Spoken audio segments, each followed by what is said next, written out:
அஸ்ஸலாமு அலைக்கும் வரஹ்மத்துல்லாஹி வபரகாத்துஹ்.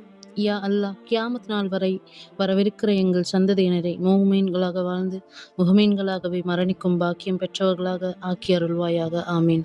யா அல்லாஹ், உலக முஹ்மீன்கள் அனைவரும் முடிவு நாள் வரை பாதுகாப்பாயாக. ஆமீன். உனது மகத்துவம் தெரியாத மாற்று மத சகோதர சகோதரிகளுக்கும் நேரான இதாயத்தை வழங்குவாயாக. ஆமீன்.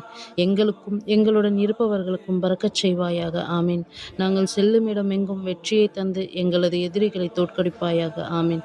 யா அல்லாஹ், எங்களை அனைத்து வித கஷ்டத்திலிருந்தும் வேதனைகளிலிருந்தும் விபத்துகளிலிருந்தும் விஷ ஜந்துக்களிடமிருந்தும் அபாயங்களிலிருந்தும் கடனிலிருந்தும் வட்டியிலிருந்தும் பசியிலிருந்தும் பிணியிலிருந்தும் பலாய் முசீபத்துகளிலிருந்தும் எதிர்பாராத மரணத்திலிருந்தும் யா அல்லாஹ், எங்கள் உணவு உடை இருப்பிடங்களை ஹலாலானவைகளாக ஆக்கித் தருவாயாக. ஆமீன். யா அல்லாஹ், எங்களை உனக்கு நெருக்கமானவர்களாகவும் பிரியமானவர்களாகவும் மாற்றுவாயாக. ஆமீன். உலக முஹ்மீன்கள் அனைவரும் தஜ்ஜாலின் குழப்பத்திலிருந்து பாதுகாப்பாயாக. ஆமீன். எங்களது ஹலாலான துகாக்கள் அனைத்தையும் நாயகம் ஸல்லல்லாஹு அலைஹி வஸல்லம் அவர்களின் பொருட்டால் நீ கபூல் செய்வாயாக. ஆமீன். ஆமீன் ஆமீன் யா ரப்பல் ஆலமீன்.